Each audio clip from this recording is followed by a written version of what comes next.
Buenos días, nosotros somos el grupo B3 y vamos a exponer un poco sobre el problema que nos tocó como trabajo final. El problema dice así: como parte de una investigación del ejercicio profesional supervisado EPS, se realizó un estudio para comparar el tiempo en segundos que tardan dos materiales dentales en reaccionar, los cuales fueron manipulados por los estudiantes de cuarto año de la FAUSAC y probados en una muestra de pacientes que asisten a las clínicas de la facultad en la zona 1 de la capital durante el mes de febrero del 2022. Para esto, entonces, el docente nos proporcionó los datos que podemos observarlos aquí, están de forma desordenada y para hacer los cálculos que necesitábamos teníamos que ordenarlos.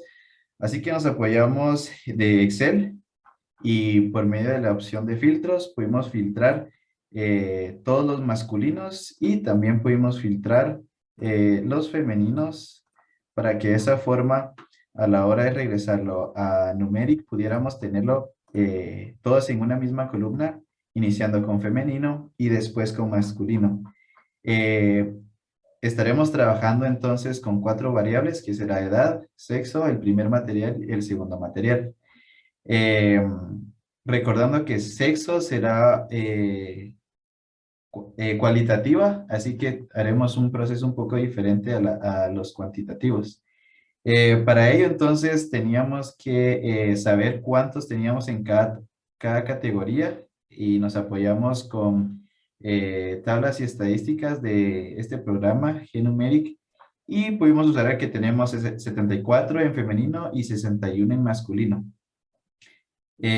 Para tener las estadísticas descriptivas de las variables cuantitativas, nos apoyamos también de la herramienta estadísticas y después estadísticas descriptivas y seleccionamos todos los que se encontraban en la columna de esa variable para así poder tener estos resultados. Una vez ya ordenados esos datos, usamos una hoja de cálculo de Google y utilizamos la ley empírica para calcular los intervalos. Esta ley nos dice que el primer intervalo debe ser menor al dato y debe comenzar en 0 o en 5. Entonces nosotros empezamos los intervalos en 0 y como podemos darnos cuenta, empiezan en 0 y luego va de 0 al 4, del 5 al 9, del 10 al 14 y así sucesivamente hasta llegar al 34. Luego calculamos la frecuencia. La frecuencia es la cantidad de personas que hay en ese intervalo. En este caso, de 0 a 4 hay 2 personas, de 5 a 9 no hay, de 10 a 14 hay 4 y así sucesivamente. La suma de estos datos debe darnos como resultado 135, que fue el dato que calculamos en Numeric, que fue el total, son 135 pacientes.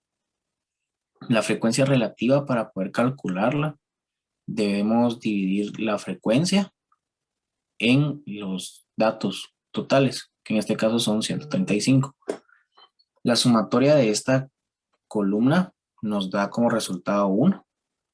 Luego la frecuencia absoluta es ir sumando las frecuencias. Como podemos ver, sería 2 más 0, da 2, 2 más 4, 6 y así sucesivamente hasta llegar a 135.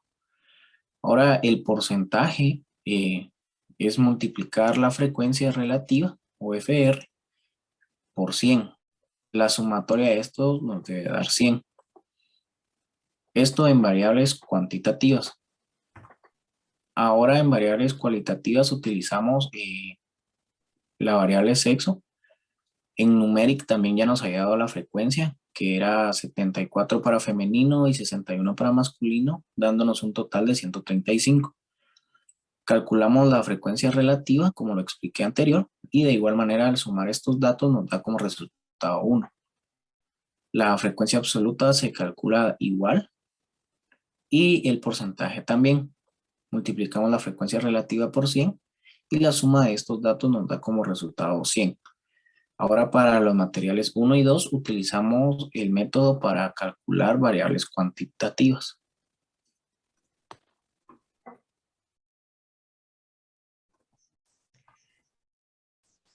Bueno, ahora para la descripción narrativa de nuestras variables para cada presentación narrativa, nos guiamos por los datos proporcionados por nuestra hoja de cálculo. Primero determinamos el sesgo, que nos dio un resultado de 0.2108 para poder sacar los límites del sesgo, que es de 0.4216, y de la kurtosis es de 0.8432, los cuales serán los mismos en cada una de las variables cuantitativas, exceptuando en nuestra variable cualitativa. Ahora para la variable edad, tenemos que nuestro sesgo nos dio asimétrico negativo y nuestra kurtosis leptocúrtico. Esto quiere decir que nuestro grupo no se puede considerar normal, por lo tanto nuestra tendencia central va a ser una mediana de 22 y nuestra dispersión será sacando nuestro rango intercuartil. Ahora para nuestra variable del género tenemos que es una variable cualitativa.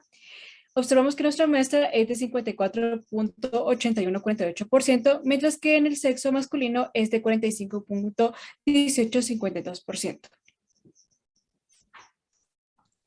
Para la presentación narrativa de nuestra variable primer material, primero nos vamos al sesgo, por lo cual tomando en cuenta los límites determinamos que este es simétrico. Por lo tanto, en nuestra tendencia central vamos a utilizar la media y en nuestra dispersión la desviación estándar. Ahora con la kurtosis, tomando en cuenta nuestros límites, determinamos que este es platicúrtico. En tanto, no se puede considerar un grupo normal. Ahora para la presentación narrativa de nuestra variable segundo material, primero nos fijamos nuevamente en el sesgo, por lo cual tomando nuestros límites determinamos que este es simétrico y se utilizará en la tendencia central la media y en la dispersión la desviación estándar. Ahora con la kurtosis determinamos que esta es mesocúrtico, entonces tenemos un grupo simétrico y mesocúrtico, por lo tanto sí puede considerarse un grupo normal. Ahora voy a hablar de la gráfica de la variable cualitativa. Esta variable se podía presentar en dos formas, en un diagrama de barra o en un diagrama de pie. Para realizarlo en GNumeric, seleccionamos la variable femenino y masculino y sus porcentajes. A partir de esto se selecciona una gráfica de la variable cualitativa, que en este caso fue una gráfica de pie, para representar la variable. A esta gráfica le agregamos colores para que se distinguiera, el celeste representando al masculino y el rosado al femenino. También se le agregaron los porcentajes para que fuera más fácil de entender. Y para finalizar, se agregó al trabajo escrito y se le añadió el encabezado y la fuente, que sería el cuadro número 2. Luego teníamos las gráficas de la variable cuantitativa. En este caso teníamos 3, lo que era edad, primer material y segundo material. Para esto tomamos los cuadros que ya habíamos realizado de la variable cuantitativa. Teníamos la opción de utilizar un histograma o un polígono de frecuencias y decidimos utilizar lo que era el polígono de frecuencias.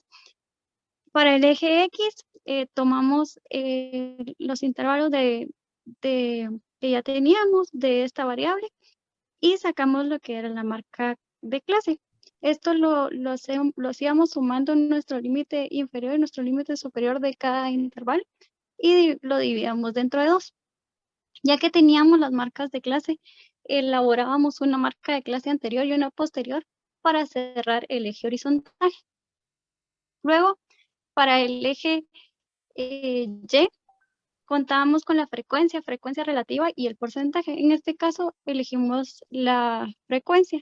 Ya que teníamos la marca de clase y la frecuencia, elegimos nuestros datos y tomamos la opción de insertar cuadro, que nos permitía elegir nuestro polígono de frecuencias. Luego, en escala, modificamos los límites. En la variable edad, en el eje X lo modificamos de 0 a 37, mientras que en el eje Y lo modificamos de 0 a 50. Ya que teníamos cada gráfica, lo insertamos en el trabajo, le agregamos un encabezado y la fuente que era cada uno de los cuadros de las variables. Y fue así entonces como gracias a todos estos cálculos logramos terminar nuestro último trabajo de estadística y gracias por su atención.